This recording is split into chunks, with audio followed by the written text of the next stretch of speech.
Check తీసుకొని బయటికి వెళ్ళి చూసుకొని మళ్ళీ లోపలికి వస్తారు కదా. ఇక లోపలికి వచ్చి ఆనంద, భైరవి గారు అని ఏంటో, మేడం అని ఏంటో పిలుస్తారు. పిలిచేసరికి ఆనంద అక్కడికి వచ్చేసి ఏం జరిగింది అని అంటే, అసలు మీరు ఇంత మోసం చేస్తారని అస్సలు అనుకోలేదు మేడం అంటే, ఏం చేశాను నేను అని ఆనంద సీరియస్గా అంటుంది. అనన్య అక్కడే ఉండి వింటూ ఉంటుంది. అప్పుడు ఆనందకి చెప్పారు, మేడం ఇదిగో మీరు 2,00,000 రూపాయలని చెప్పి 100 రూపాయలు మాత్రమే మాకు ఇచ్చారు మేడం అని అంటంతో అది తీసుకొని ఓపెన్ చేసి చూసి ఆనంద చాలా కోపంగా గట్టిగా అరుస్తూ శరణ్య అని పిలుస్తుంది. శరణ్య అక్కడికి వచ్చి ఏంటత్తయ్య అని అడిగితే, ఏం చేసావు నువ్వు? నేను 2,00,000 చెక్కు ఇస్తే నువ్వు 100 రూపాయలు మార్చెందుకు ఇచ్చావు అని అడగటంతో ఇక అప్పుడే ఒక్కసారిగా షాక్ అయిపోయి, లేదత్తయ్య నేను అసలు ఆ కవరే ఓపెన్ చేయలేదు అని అంటూ శరణ్య అంటుంది.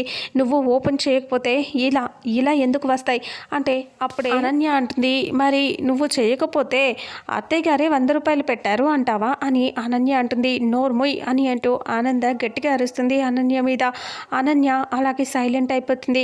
అప్పుడు శరణ్య మీద అనుమానం కాకుండా అనన్య మీద వచ్చేసి ఆనంద ఇలా అడుగుతుంది, చెప్పు శరణ్య, ఎలా వచ్చాయి నీ గదిలోకి? ఎవరైనా వచ్చారా అని అంటూ అడుగుతుంది. అలా అడిగేసరికి అప్పుడు అనన్య టెన్షన్ పడుతూ చూస్తూ ఉంటుంది.